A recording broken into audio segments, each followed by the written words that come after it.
The diner sat on the corner of an old street, with its flickering neon sign that read, Sonny's Grill. The smell of fresh coffee and fried eggs always floated out the door, mixing with the chill of the morning air. Inside, the tables were clean but worn from years of use, and the sound of soft chatter filled the room. Behind the counter, a young waitress moved quickly between customers, her brown hair tied up, her apron dotted with coffee stains she hadn't had time to notice. Her name was Emily Parker. She was 26, and though her face was often tired, her eyes still carried a gentle warmth. Most people who came into the diner knew her. She greeted everyone the same way, with a smile that made them feel welcome no matter who they were or what kind of day they were having. Emily had been working at Sonny's Grill for almost 4 years. The pay wasn't great, but it was enough to keep her and her younger brother in a small apartment a few blocks away. Her parents had passed away when she was still in high school, and since then she had learned to survive on her own. There were times when she felt the weight of it all, the bills, the long hours, the uncertainty of the future. But she never let it show to customers. She believed that kindness didn't cost anything, and that maybe, just maybe, a small act of goodness could make someone's day a little better. Every morning, she came in before sunrise, tying her apron and helping the cook prepare for the breakfast rush. She served regulars like Mr. Thompson, who always ordered black coffee and a slice of apple pie, and Mrs. Jenkins, an elderly lady who came in to chat more than to eat. Emily knew their stories, their habits, even the way they liked their toast. For her, the diner wasn't just a job. It was a place full of people who, in their own small ways, reminded her that life kept going, even when it was hard. One chilly Wednesday morning, as she wiped down the counter, Emily looked out the window and saw 2 kids sitting on the curb. They couldn't have been older than 10 or 11. Their clothes were too thin for the weather, and they huddled together for warmth. The boy had his arm around the younger girl, who was shivering and holding a small paper cup. People passed by them without stopping. Emily's chest tightened. She'd seen them before, maybe a week ago, digging through a trash can near the alley. She had wanted to help then, but her shift had just started, and she didn't know how her boss would react if she gave away food for free. But now, as the morning rush began to slow, she made up her mind.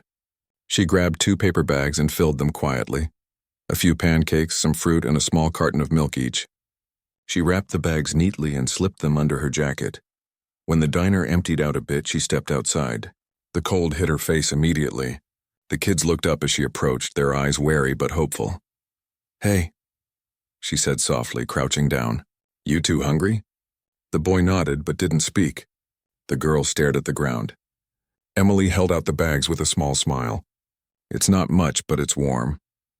The boy took the food slowly, almost like he couldn't believe it was for him. "Thank you," he whispered. "You're welcome," Emily said. "You can come by here in the mornings if you need to. I start early, so there's always something left." The girl finally looked up. Her face was pale, her hair tangled, but there was a shy spark of gratitude in her eyes. "Thank you, miss." Emily smiled again, her heart aching a little as she stood. "Stay safe, okay?" When she went back inside, her boss, Sonny, looked up from the register. "Where'd you disappear to, Em?" "Just took out the trash," she said quickly. Sonny grunted. "You're a good worker, kid. Don't let people take advantage of that, all right?" She nodded and went back to wiping tables, but inside she felt something shift. A mix of sadness and quiet pride. She couldn't fix the world, but she could make a small corner of it a little better. That night, when her shift ended, she took a few sandwiches and wrapped them in napkins before heading home. She walked past the park where she knew some of the homeless kids slept and left the food on a bench near them. She didn't wait to see if they found it. She didn't want them to feel watched. She just hoped they did. This became her routine. Every night before locking up, she'd pack a few leftovers that would have been thrown away anyway. A bowl of soup, some bread, a slice of pie if there was any left. She'd walk quietly through the streets, leaving food where she knew it was needed. No one ever saw her do it, and that's how she liked it. It wasn't about being seen. It was about doing something good in a world that often looked away. Her life wasn't easy. Her rent was due soon, and her brother Caleb had been sick with the flu for a week. He was 16, still in high school, and Emily worried about him constantly. He wanted to help with bills, but she wouldn't let him get a job. "Your job is school," she always told him. You finish that and the rest will fall into place. Some nights, when she got home past midnight, she'd find him asleep at the kitchen table, books spread everywhere. She'd smile tiredly, drape a blanket over his shoulders, and whisper, "We'll be okay." One evening, the diner was unusually busy. A storm was coming and people had stopped in for warmth. Emily ran from table to table, refilling coffee cups, taking orders, and still finding time to chat with regulars. Despite the rush, she noticed everything: the old man sitting alone in the corner, the couple quietly arguing near the window, the two teens sharing one plate of fries to save money. She treated them all the same, kindly, patiently. When the dinner crowd started thinning, she noticed a man sitting in one of the back booths. She didn't recognize him. He was well-dressed, not the kind of customer they usually got. His coat looked expensive, and he carried himself with quiet confidence. He had been there for nearly an hour, slowly drinking his coffee and watching the room with thoughtful eyes. Emily walked over with her notepad. "Can I get you anything else, sir?" He looked up, smiled faintly, and said, "No, thank you. Just the check." As she handed him the bill, he glanced toward the window. Outside, the rain had started falling, and across the street, the same two homeless kids were huddled under a shop awning. Emily saw them too. She hesitated, then turned back to the counter, grabbing a couple of sandwiches and some muffins, wrapping them quickly. The man in the booth watched as she went outside again, walking straight into the rain to hand the food to the children. She crouched down, said something softly, and smiled as they thanked her. Then she hurried back inside, shaking off the rain from her sleeves. When she passed the man's table again, he spoke quietly. "Those children, do they come here often?" She paused, unsure how to answer. "Sometimes," she said. "They don't have much. I just try to help when I can." He nodded slowly. "That's very kind of you." Emily shrugged, a little embarrassed. "It's nothing big. They're just kids. They deserve to eat." The man gave a small smile but didn't say more. When he left, he tucked a folded bill under his coffee cup. When Emily picked it up, she froze. It was a $100 note. She looked out the window, but the man was already gone, disappearing into the rain. That night, as she walked home, she thought about the stranger. There had been something calm and steady about him, the way he looked at people like he really saw them. She shook her head, smiling to herself. "Probably just a traveler," she murmured. "Someone passing through." But what she didn't know was that he had noticed much more than she realized. The man had seen her compassion, her quiet generosity, the way she moved through her day with purpose. And for reasons she couldn't imagine, he would return. At home, Emily hung her wet coat and checked on her brother. He was asleep again, his breathing softer now. She placed the $100 on the kitchen counter and sighed. It would help pay part of the rent. For a moment, she closed her eyes and whispered, "Thank you, whoever you are." Outside, the storm raged through the night, the streets shining under the dim glow of streetlights. In the diner, the chairs were stacked on tables and everything was quiet again. But in one of the back booths, the faint impression of where the man had sat remained, as if a piece of the story had just begun. And somewhere out there, the man from the booth, Richard Hale, a name Emily didn't yet know, thought about the waitress at Sonny's Grill, the one who gave away food in the rain without expecting anything in return. He had seen hundreds of workers, managers, and business owners in his life, but none who looked at the world quite the way she did.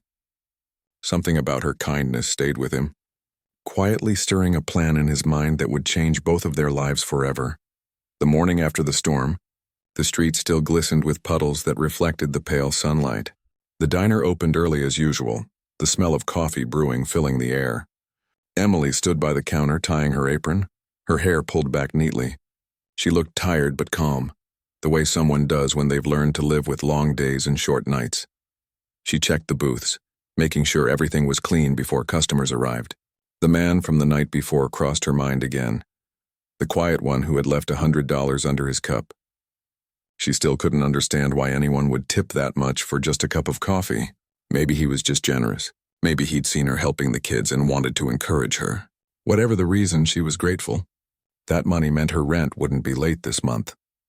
As the clock hit 7, the first wave of customers arrived. The usual faces came in, shaking off the cold. Emily moved between tables, greeting everyone with her usual warmth. She didn't expect to see him again, But around 9 o'clock, the bell over the door jingled, and there he was. The same man walked in, his coat still pressed, his steps quiet and confident. This time he chose the same booth near the window. Emily's eyebrows lifted slightly in surprise, but she smiled and walked over with a menu. "Good morning," she said. "Back again?" He smiled faintly. "Yes, your coffee's good." "Well, that's the first time anyone said that," she joked lightly. "Most people just drink it because it's hot." The man chuckled, the sound low and genuine. "Then I guess I'm not most people." Emily poured him a cup of coffee and set it down carefully. "I'll be right back to take your order." He nodded, watching as she moved across the diner, her pace quick but graceful. She worked with an ease that came from habit, refilling cups, clearing plates, remembering orders without writing them down. There was something steady and reliable about her, like she was the heartbeat of the place when she came back. He ordered breakfast, eggs, toast, and bacon. Simple. He didn't say much, but he listened carefully whenever Emily spoke. He noticed small things. The way she bent down to talk to an elderly man so he could hear her. The way she helped a mother calm her crying baby by bringing a free cookie. The way she made everyone feel seen. After a while, when the rush slowed, he asked, "You've worked here long?" "Almost 4 years," she said. "It's not fancy, but it's steady work." He nodded thoughtfully. "It's rare to see someone take so much pride in what they do." Emily smiled but shrugged. "You have to. If you don't, the days start to feel heavy." There was a quiet pause. Then she added, "Anyway, this place helped me when I needed it." "I try to return the favor." He didn't press for details, though he wanted to. There was something about her tone, like a mix of gratitude and pain, that made him curious. Instead, he said softly, "That's a good way to live." After he finished his meal, he left a fair tip. Not $100 this time, but still more than most. Before leaving, he glanced out the window again. Across the street, the same 2 kids were sitting on the curb, their clothes damp from the night's rain. Emily noticed them too. She sighed quietly. "They come by every morning," she murmured. "They're good kids, just unlucky." The man looked at her, studying her expression. The concern, the tenderness, the quiet sadness that came from caring too much and being able to do too little. He said, "You shouldn't have to fix the world on your own." Emily smiled faintly. "Maybe not. But if I can make a small part of it better, that's something." He watched her for a moment longer, then nodded slowly. "I think that's everything." After he left, Emily went about her day, unaware that the man's thoughts lingered long after he'd walked out the door. His name was Richard Hale, though no one at the diner knew that. He was the CEO of a major hotel and restaurant group, worth more than most people would earn in a lifetime. He wasn't the kind of man who usually spent his mornings in small-town diners. But something about Emily had caught his attention, not just her kindness, but her quiet strength. He had seen hundreds of people in his line of work, ambitious, greedy, desperate to impress. But Emily had none of that. She worked hard because she needed to, and she helped people because she wanted to. That afternoon, he called his assistant and canceled his other meetings. "I'll be staying in town a few more days," he said simply. The next morning, he returned again, and again the next day. By the end of the week, he had become a regular face at Sonny's Grill. Emily started to get used to seeing him there. She still didn't know much about him. He never talked about his work or where he was from. He always asked about others instead. He asked about the regulars, the town, and even about the kids she sometimes helped. She was surprised by how genuine he sounded. Most customers who asked about her life did it out of curiosity, but he seemed to truly care about her answers. One morning, when she was taking his plate, he said, "You must get tired. Working this much," she laughed softly. "Every day. But it's fine. I have my brother to look after and we manage." "You live together?" "Yeah, he's in high school. I'm trying to save for his college, but..." She hesitated, then smiled sadly. "Some dreams have to wait." Richard studied her for a moment. "What about your dreams?" Emily blinked, a little caught off guard. "Mine?" She thought for a second before answering. "Honestly, I always wanted to be a nurse. To help people, you know. But school costs too much and I can't stop working. So for now, I just help where I can." He nodded slowly. "You're already helping more than most people ever will." That made her smile again, and a real one this time. "Thank you," she said quietly. Later that day, as the diner emptied out, the two homeless kids came in. They stood hesitantly near the door, dripping wet from the light rain outside. Emily immediately went to them. "Hey, you two," she said gently. "You can sit in the corner, okay? I'll get you something warm." The boy shook his head. "We don't have money, miss." "I didn't ask for money," she said softly. "Just sit." They obeyed, and she brought them bowls of soup and bread. She didn't write anything down or add it to a bill. She just smiled as they ate, their faces lighting up with relief. Richard watched from his usual booth. He had seen a lot in his life: business meetings, luxury hotels, expensive dinners. But this moment touched him more than anything else. The quiet kindness of a woman who expected nothing in return. After the kids left, Emily cleaned their table herself, humming quietly as she worked. When she turned around, she found Richard watching her with a thoughtful expression. "What?" she said, half smiling. He shook his head. "Nothing. Just thinking the world could use more people like you." Emily laughed softly. "If everyone just did a little bit, the world would already be better." That night, when her shift ended, she walked home under the fading glow of the streetlights.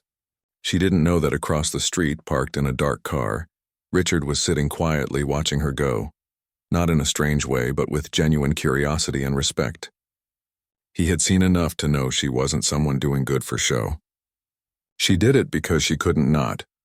He took out a small notebook from his coat pocket and wrote something down. It was an idea that had started forming in his mind. A way to use his company's resources to help people like the children Emily cared for. But he didn't want to act yet. He wanted to understand more: who she was, what drove her, and why she still believed in kindness when the world around her often didn't. Over the next few days, they spoke more. Sometimes it was just small talk, about the weather, about her brother, about the regular customers. But each conversation drew them a little closer.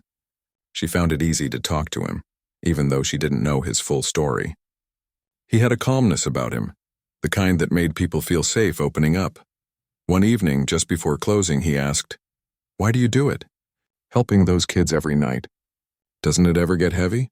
Emily paused, her hand still holding a coffee pot. "Sometimes," she admitted. "But then I think about when I was younger. There were days when we didn't have much either. If someone hadn't helped me then, I don't know where I'd be. I just try to pass that on." He nodded slowly, his expression thoughtful. "You know, most people forget what it's like to struggle once they get out of it." "Maybe," she said softly. "But I don't ever want to forget." When she walked him out that night, she didn't notice the way he looked back at her before leaving, not with pity, but with admiration. That was the night Richard made his decision. He wasn't just going to help those kids. He was going to do something bigger, something that would change Emily's life in ways she couldn't yet imagine. And as the lights of the diner turned off, Emily walked home through the quiet streets, unaware that the man who kept sitting in the corner booth was no ordinary customer. He was a man with the power to make her smallest dreams come true, and he was just getting started. The days passed quietly after that, though something in the air had begun to change. The diner still opened at sunrise and closed well past midnight. The smell of fried onions and coffee still hung in the air, and Emily still moved between tables with her familiar calmness.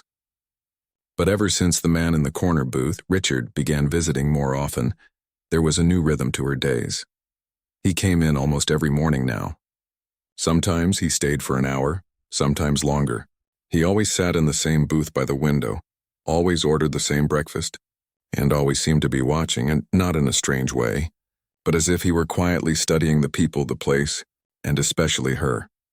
Emily had stopped wondering who he really was. Maybe he was a businessman staying nearby. Maybe he was just a lonely traveler who liked quiet places. Whatever the reason, his presence had become a part of her mornings, as natural as the coffee she poured. One morning, as she refilled his cup, she said, "You know, you've been here enough times that I should probably start calling you a regular." Richard smiled faintly. "I suppose I am. So what brings you here so often?" she asked lightly. "Don't tell me it's the pancakes. I know they're not that good." He chuckled softly. "Maybe it's the company." Emily paused for half a second, caught off guard by the answer, then smiled. "Well, that's a new one." He looked down, a small smile still on his face. You seem to make people comfortable here. That's rare, she shrugged modestly. People just need someone to be kind to them. Sometimes that's enough. Richard nodded, thinking about how true that sounded. He'd spent years surrounded by people who smiled for business reasons, who wanted something from him. But this woman, this waitress who worked long hours and still found time to help strangers, she was the kind of person the world quietly depended on. Later that afternoon, a group of teenagers came into the diner. They were loud and restless, joking with each other as they sat down. One of them, a tall boy with messy hair, made a rude comment when Emily brought them their drinks. She didn't react, she just smiled, cleared a nearby table, and walked away. Richard noticed the way she handled it. No anger, no attitude, just grace. A few minutes later, when she brought their food, she said kindly, "You boys remind me of my brother. I know life can feel tough sometimes, but you don't need to make it harder for others, okay?" The group fell quiet. The tall boy muttered an apology and the rest nodded awkwardly. Richard couldn't help but smile. She had a way of reaching people without raising her voice. After the lunch rush, Emily finally took a break. She sat at the counter with a cup of coffee, rubbing her tired hands. Richard watched her for a moment, then walked over. "Do you mind if I sit?" he asked. She looked up, surprised but smiling. "Sure, just don't expect free refills and the boss will kill me." He laughed softly and sat beside her. For a few moments, they just sat in silence, the hum of the diner around them. "You work too hard," he said eventually. Emily let out a small laugh. "Tell that to my bills." "Still, you do more than most people would," he said. "Not just here. I've seen the way you help those kids. You don't even know them." She looked at him curiously. "You've noticed that?" "I notice a lot," he said simply. "And I don't think you realize how rare you are." Emily smiled shyly. "I'm just doing what anyone should do." "But most people don't," he said quietly. She didn't know what to say to that, so she just looked down at her coffee. There was a soft stillness between them, the kind that didn't need words. After a moment, she asked, "Can I ask you something?" "Of course. Why do you come here every day?" "You don't seem like someone who'd hang out in a place like this." He hesitated, then smiled. "You're right. Normally I wouldn't, but I guess I needed a reminder." "A reminder of what?" "That good people still exist," he said simply. Emily blinked, caught off guard by the honesty in his tone. She didn't know how to respond, so she just smiled softly. That night, when she went home, she couldn't stop thinking about their conversation. She didn't know who this man really was, but there was something about him that felt genuine. He wasn't like other customers. He didn't treat her like just a waitress. He listened when she spoke, really listened. Meanwhile, in his hotel room, Richard couldn't stop thinking about her either. He'd built an empire that spanned across cities, with thousands of employees and more money than he could ever spend. Yet, sitting in that small diner, watching Emily hand food to children in the rain, he had felt something he hadn't in years: hope. The next morning, he called his assistant, giving her instructions to research local charities and youth programs. He didn't mention Emily's name, and not yet, but he knew where this idea came from. Over the next few days, he kept returning, blending into the diner's rhythm. He learned more about her through small moments: how she worked double shifts to pay for her brother's school, how she skipped her own meals when business was slow, how she laughed softly when someone made her day a little easier. One evening, the diner was nearly empty. Only a few tables remained occupied. The lights above gave everything a warm, golden glow. Emily was finishing her last round of tables when Richard noticed something. She looked pale and tired. She'd been coughing lightly all day but had brushed it off.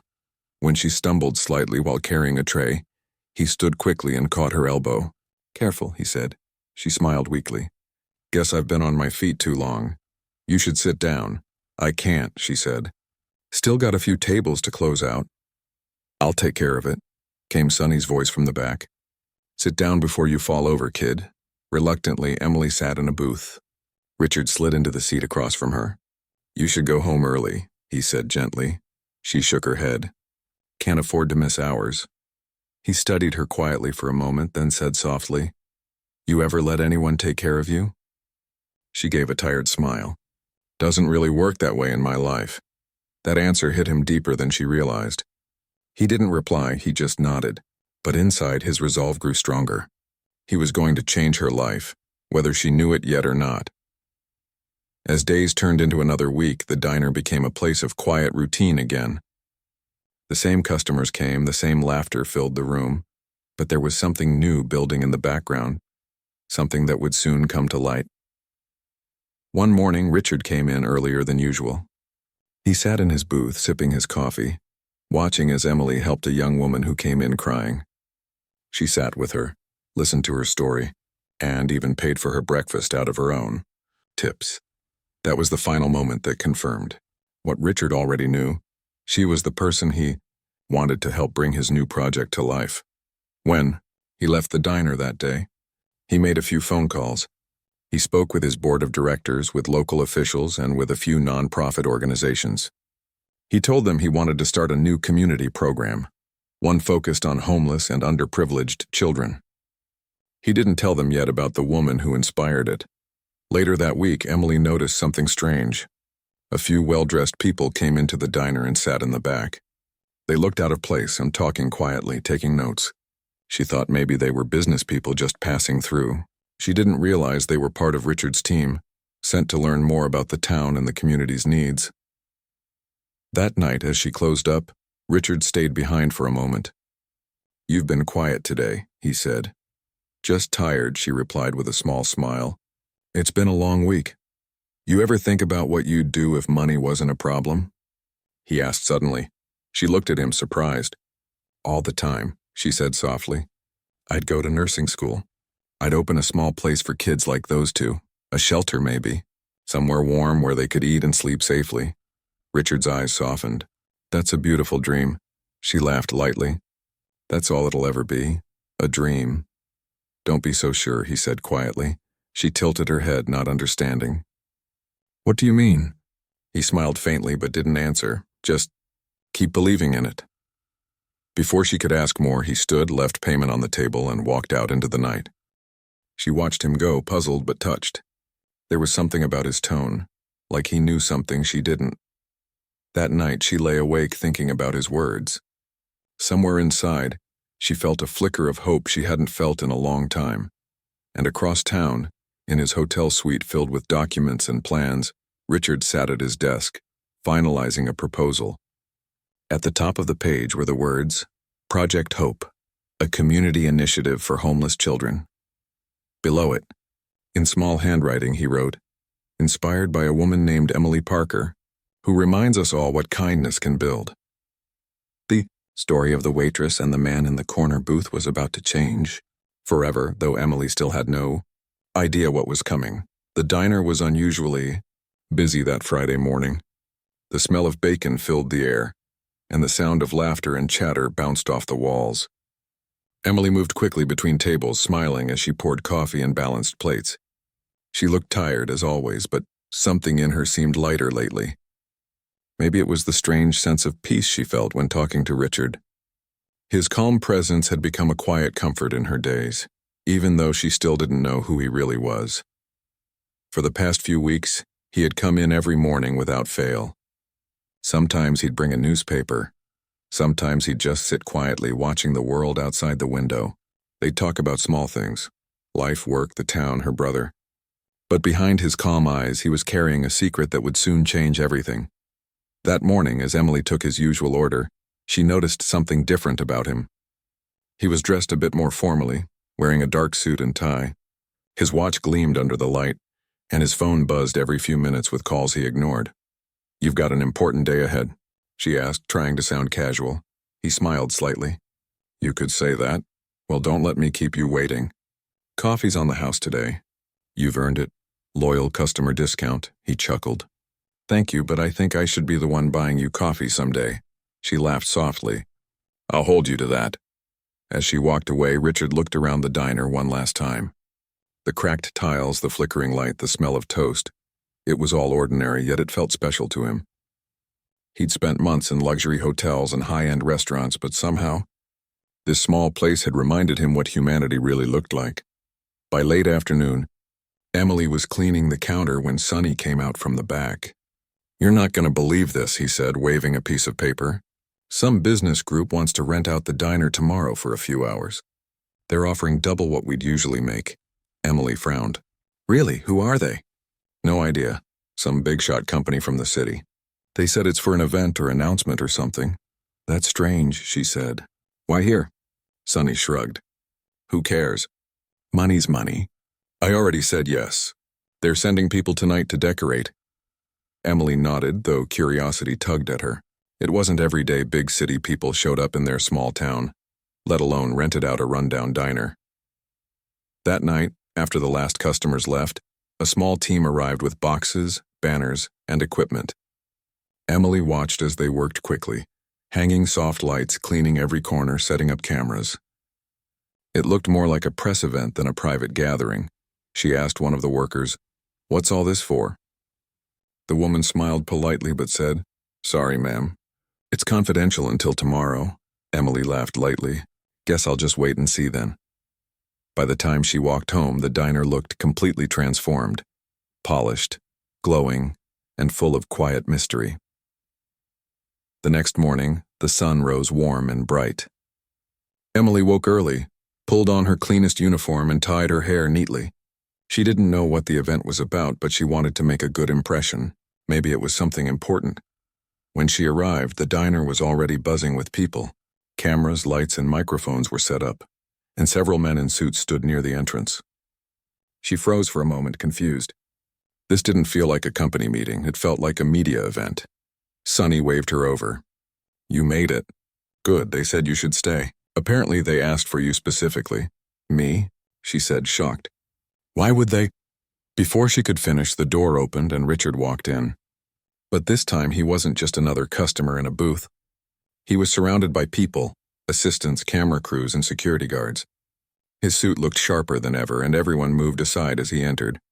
Emily stared, speechless. He smiled gently when he saw her. "Good morning, Emily. What's going on?" she asked quietly, her heart racing. "I was hoping you'd be here," he said. "There's something I want you to see." Before she could say another word, one of the crew members handed him a microphone. The chatter in the diner faded as he stepped forward. Reporters raised their cameras, lights flashed, and all eyes turned toward him. "Good morning, everyone," Richard began. "My name is Richard Hale, and I'm the CEO of Hale Hospitality Group." Emily felt her breath catch. The name sounded familiar. She'd seen it on TV. A global hotel and restaurant company, one of the biggest in the world. Her eyes widened in disbelief. He continued speaking, his voice calm and warm. "A few months ago, I came to this town on business. I planned to stay for a day or two. But one morning I stopped by this diner, and something unexpected happened. I met someone who reminded me of what kindness looks like when no one's watching." The crowd listened closely. Emily's hands trembled as she realized he was talking about her. "I saw a young woman," Richard went on, "working long hours, smiling through exhaustion, and helping others without expecting anything in return. I watched her feed hungry children out of her own pocket and treat strangers with compassion most of us forget to show." Emily's eyes filled with tears. She wanted to disappear, but her feet wouldn't move. Her small acts of kindness reminded me that success means nothing if it doesn't lift others. So today I'm proud to announce something very special. A project inspired by her. He gestured toward the banner behind him. The cloth dropped, revealing the words, "The Hope Haven Foundation." A partnership with Hale Hospitality, dedicated to helping homeless children. Gasps filled the room. The reporters started clapping. Cameras flashed. Richard continued. "The Hope Haven Foundation will fund shelters, meals, and educational programs for children in need, starting right here in this town. And to lead this effort, we needed someone who truly understands compassion, someone who doesn't just talk about helping people, but lives it every single day." He turned toward Emily. "Emily Parker," he said softly, his voice carrying through the room. "You've been chosen as the community director for this foundation. You'll oversee programs that feed and house children, the same way you've been doing quietly all along." Emily's mouth fell open. "What, me?" He smiled. "Yes, you inspired all of this, and I think you deserve the chance to make an even bigger difference." Tears rolled down her cheeks before she could stop them. I don't know what to say." "Just say yes," he said gently. "The world needs more people like you leading the way." The entire diner erupted in applause. Sonny clapped the loudest, beaming with pride. "I knew that girl was something special," he shouted. Emily wiped her eyes, trying to catch her breath. I don't know if I'm qualified for something like this. Richard smiled. You're more qualified than anyone I've ever met. You've already done the work, we're just giving you the tools to keep doing it. For a long moment, she couldn't speak. All she could think of were the long nights, the tired mornings, the times she'd walked through rain to leave food on park benches. She had never imagined anyone was watching, let alone someone who could change her life. After the announcement, the cameras went off, and people began to leave. Reporters shook her hand, telling her how inspiring her story was. She felt dazed, like she was dreaming. When the crowd thinned, she found Richard standing quietly near the window, the same booth he always sat in. She walked over slowly. I still can't believe this, she said softly. You were sitting here all this time and I had no idea who you were. He smiled gently. That's what made it real. You were kind when you thought no one important was watching. That's what mattered most. Why me? She asked, her voice trembling. You could have picked anyone. Because you reminded me of what I'd forgotten, he said. I built a company on luxury and profit, but I lost touch with people's hearts. You brought that back. Emily looked down, tears filling her eyes again. You don't know how much this means. I've always wanted to do more, but I never thought I'd get the chance. Now you have it, he said softly, and you won't be doing it alone. My team will help you every step of the way. She smiled, the kind of smile that comes when hope finally feels real. Thank you, she whispered. He nodded. Don't thank me. Just keep doing what you do best, helping people. As the day went on, the diner slowly returned to normal. The lights came down, the cameras packed up, and the crowd left. But something had changed forever. Outside, children played near the sidewalk, the same kids Emily had fed weeks ago. When they saw her, they ran up and hugged her tightly. We saw you on TV, the little girl said. You're famous now. Emily laughed through tears. No, sweetheart. I'm just lucky. She looked across the street and saw Richard standing by his car, watching quietly. For a moment, their eyes met. He gave her a small nod, a silent promise that this was just the beginning. That night, as Emily walked home under the soft glow of the streetlights, her heart felt full for the first time in years. She thought about her parents, her brother, the diner, and all the small acts that had led her here. She realized something simple but powerful. Sometimes, the smallest kindness can ripple farther than you ever imagine. And somewhere behind her, sitting in that same familiar booth, Richard smiled to himself, knowing he had found something money could never buy. The quiet goodness of a heart that simply cared. In the months that followed, Emily's life transformed in ways she had never dreamed possible. The diner, still as familiar as ever, had become more than just a place of work. It was now a symbol of her journey, the place where she had started and where it all had changed. At first, she wasn't sure how to handle her new role as the community director for the Hope Haven Foundation. She was given the resources she had always dreamed of. But with those resources came expectations, responsibility, and a world she had never been a part of before. The quiet comfort of pouring coffee and taking orders felt far removed from the whirlwind of meetings, planning, and fundraising events she now found herself part of. But what kept her grounded was the same thing that had always driven her deep desire to help others.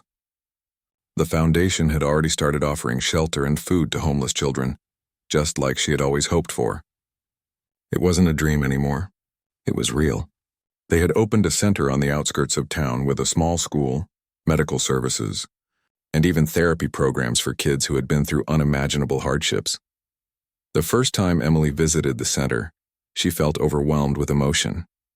It was a space filled with hope and laughter, children running around and playing, their faces lighting up when they saw her.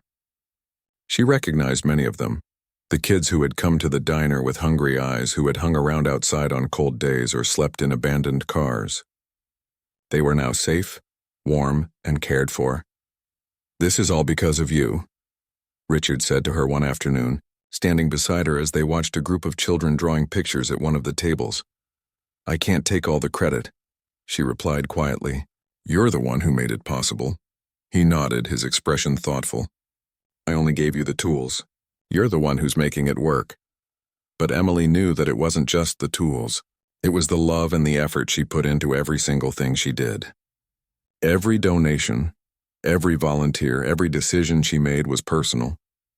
She treated the children like they were her own family, and it showed. As the months went on, the foundation grew. They opened more shelters in nearby towns, and soon they began offering educational programs. Emily was involved in every part of it.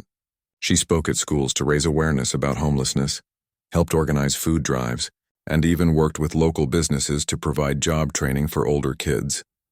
One of the most meaningful projects was the after-school program, where high school students who had lived through tough times mentored younger kids. Emily knew how much that would have helped her when she was growing up, and seeing it take shape made her proud. Richard continued to be a part of it all, offering guidance when she needed it, but never pushing her. He trusted her instincts, and she proved him right time and time again. He was always there in the background, whether it was helping with a large donation or offering advice when she faced tough decisions. Though Emily now had the support of a large foundation, she never let go of the values that had driven her in the first place. She still worked closely with the kids at the diner, offering food and a listening ear to anyone who needed it. The diner had become a second home for many of the children who had been part of the program, a place where they could escape the difficulties of their lives, if only for a little while. One of those children was a young girl named Lily. She had come to the diner with her older brother just a few months ago, both of them dirty, hungry, and clearly struggling. Emily had given them food and, in her quiet way, tried to make them feel safe. Now Lily was thriving in the after-school program and had even begun helping Emily organize events at the shelter. "Do you ever think about what you were doing before?" Lily asked one day as they cleaned up after a community dinner. "Before everything changed?" Emily smiled, wiping her hands on a towel.